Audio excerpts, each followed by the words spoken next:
Hi, and welcome to Hill and Ponton's Social Security Disability blog. I'm Natalia, Jofre, the director for our Social Security section. And I am Shelly Mark. I'm the senior Social Security attorney. So, as you may know, if you've been watching our blogs, we've been talking about veterans' disability benefits in conjunction with Social Security disability, and how they can help each other and things like that.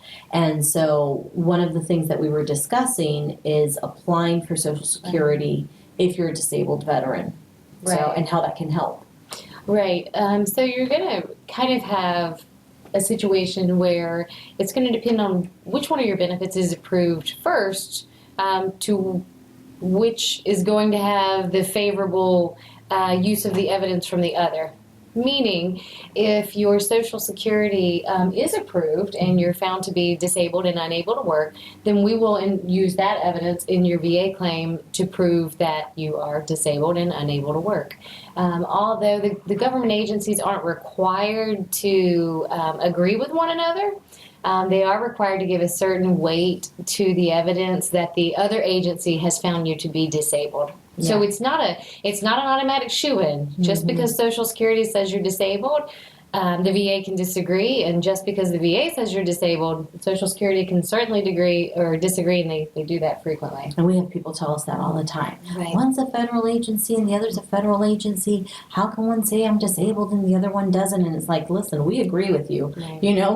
We feel the same way, but we don't make up the laws and we don't decide who wins and who doesn't. So, but it's a really good point, and it is real favorable evidence for whichever case is still pending. Exactly. One of the other things is not just benefits for the veteran, but benefits for the veteran's dependents. So if you're a disabled widow, or if you're a disabled adult child, or even a disabled child, a dependent child, any other person that's potentially eligible for DIC benefits, sometimes we've had situations where the widow will say, well, I'm already getting this from DIC, so I can't pursue that.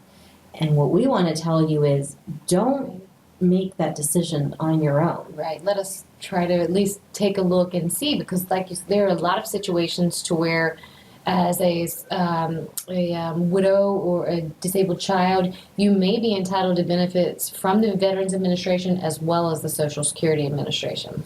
And there are a lot of rules and regulations that go into that. I mean, it is not an easy read where, let me just figure this out and see if I can get benefits. I always tell people, apply for benefits. If you're not going to qualify, let them deny you and find out what you're technically dealing with. Because I will tell you, people are commonly denied for medical reasons, right. And that's what we specialize in, is appealing those medical denials. But I am also seeing more and more now technical denials where they're telling people, you technically don't qualify, you don't meet these parameters, and it's actually an incorrect decision. That's very, very true. Yeah, so we can appeal those as well. And then in addition to that, there are other benefits that you can sometimes qualify for as a disabled veteran, just in a much grander scale, much grander scope, like in the state of Florida. Right. You can get the property taxes. I know that there's a property tax exemption. I think with certain recreational fishing license, hunting license, and things like that. And I think there's more out there than that. But it's definitely something to look into if you are and have been found to be a disabled vet. Yeah.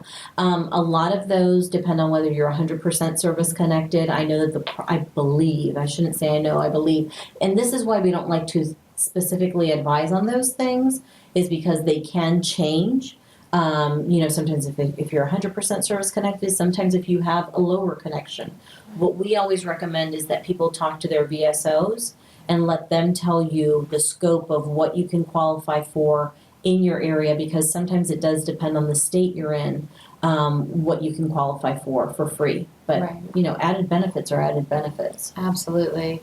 And one pattern that I tend to see a little on the Social Security side of things are a lot of denials of veterans that are 100% service connected but are under the age of 50. And so we want to really encourage those veterans that not to give up on the claim. Definitely seek out help, come to us or someone else to see if there is an avenue to have you approved. If you are under 50 and you're 100% disabled through the VA, very, very common to be denied at those first two levels. but it can be a very different outcome once you get before a judge. So just keep pursuing it. That's good. All right, that's all for today. We'll see you next time. If you have any questions, feel free to visit our website or call our office. Thank you.